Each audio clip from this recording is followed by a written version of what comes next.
एक तर पॅकेज मधले काही पैसे मिळाले का नाही? मला आता खरं पाहिजे, कारण चॅनलवरनं चॅनल हे सगळे जगाला दाखवते. पॅकेज मधला एक पैसा मिळाला असेल, आनंदाने सांगा मिळाला. खरं सांगायचं. करडून गेलेल्या जमिनीला काय मिळालं? जी गुरंढोरं वाहून गेली, जनावरं वाहून गेल्या, दुभत्या गायी वाहून गेल्या, बैल वाहून गेले, कोंबड्या वाहून गेल्या, शेळ्या वाहून गेल्या, मुलाबाळांची पुस्तकं वाहून गेली, घरं वाहून गेली, शेतीतली माती वाहून गेली. मिळालं काय? पीक विम्याचे पैसे तर मिळाले ना? अरे नाही कसे? मला तर माझ्याकडे पुरावे आहेत. माझ्याकडे पुरावे आहेत. तुम्ही खोटं बोलताय. ऐका, माझ्याकडे पुरावा आहे. तुम्ही काय म्हणालात आता? 1 रुपया सुद्धा मिळाला नाही, बरोबर ना?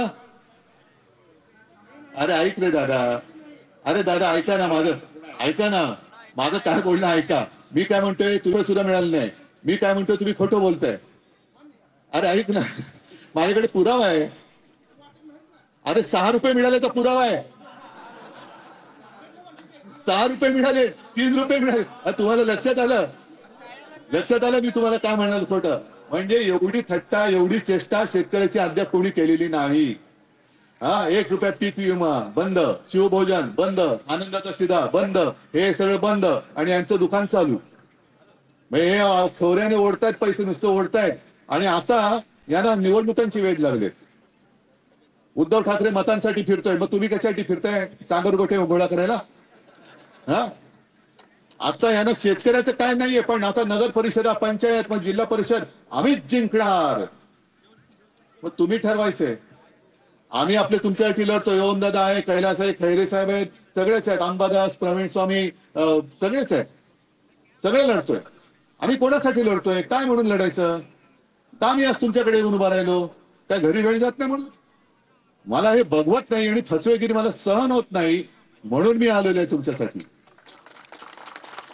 आजपर्यंत जे मी बोललो ते मी केलेलं आहे, आणि जे बोलेन ते मी करून दाखवणार आहे.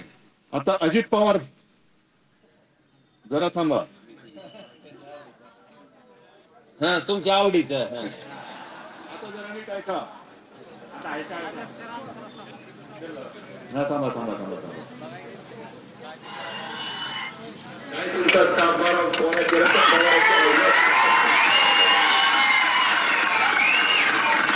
त्यातल्या जनतेला स्पष्ट सांगतो, 31 तारखेच्या आत आपापले पैसे भरा पीक कर्जाचे.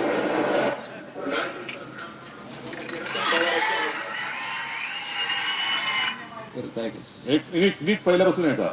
नाही तुमचा सातबारा कोणा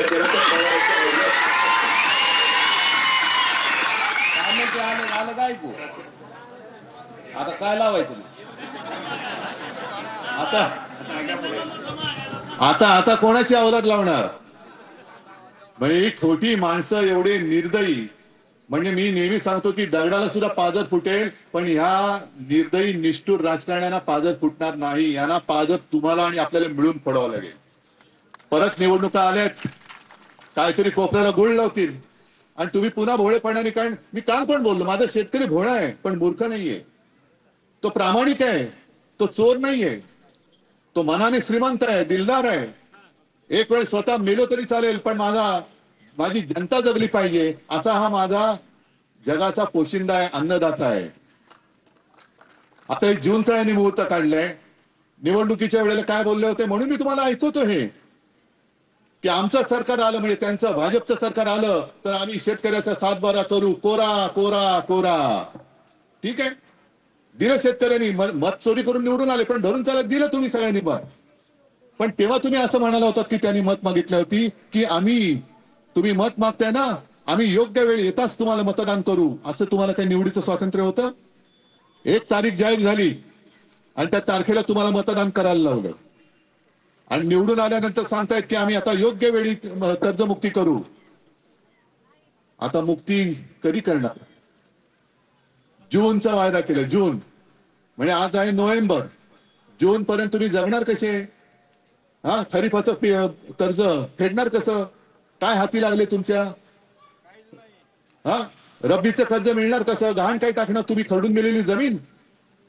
जा उद्या मी तर म्हणतो होऊन दादा एक काम करायचं, आपल्या या विभागातल्या 1-2 शेतकऱ्यांना असे घ्या की खरडून गेलेली जमीन बँकेकडे जायचं आणि सांगायची खरडून गेलेली जमीन माझी गहाण टाकतोय, मला कर्ज दे.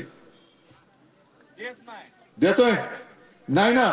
मग आता हे आत्ता डोक्यावरती असलेलं कर्ज 30 जूनला जर काही कर्ज माफ करणार असतील तर आत्ताच्या कर्जाचे हप्ते फेडायचे की नाही फेडायचे? रब्बीचं कर्ज जर तुम्हाला मिळणार असेल तर त्या कर्जाचे हप्ते फेडायचे की नाही फेडायचे? नाही आपण धरून चला 30 जूनला करतील असं धरा, पण आतापर्यंत जे डोक्यावरती कर्ज आहे सरासरी किती कर्ज आहे तुमच्या डोक्यावर? 1 लाख 2 लाख 3 लाख काही आहे. मग ह्या कर्जाचं काय करायचं? 30 जून पर्यंत समजा नाही आम्ही हप्ते भरत, करताय माफ? कारण करणार तर माफ, मग कशाला फेडू? पण कर्ज फेडायचं म्हटलं तरी देखील आता फेडणार कशाच्या आधारावरती? विकायला आहे काय सोयाबीन? घरात आहे काय? हा, कापूस राहिले शिल्लक? काहीच नाही राहिलेलं. म्हणजे मला थोडंफार जे काय कळतं अजूनही हमी भाव जाहीर झाला असेल नसेल, पण खरेदी केंद्र ही कधी सुरू होणार? तोपर्यंत व्यापारी बसलेला असतो, तो तुमच्याकडनं स्वस्त दरात घेतो आणि केंद्र उघडल्यानंतर त्या दराने तो विकून टाकतो. मरतो कोण? शेतकरी.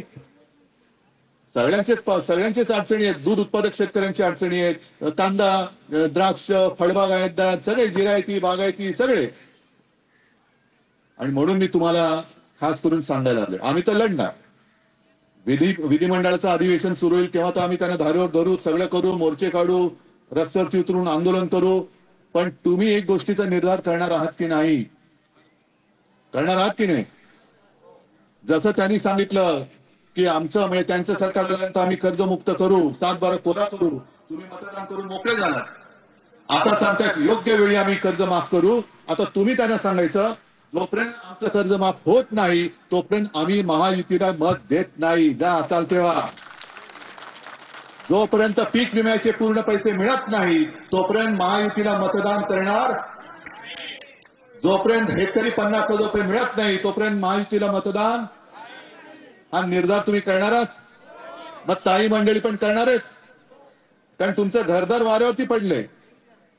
आता जसं मगाशी ओमदारांनी सांगितलं की पहिल्यांदा सरसकट सगळ्या महिलांना देत होते 1500. आता त्याच्यात सुद्धा काही त्याच्यात सुद्धा घोटाळा केला, काही बाकी घुसवले त्यांनी. मग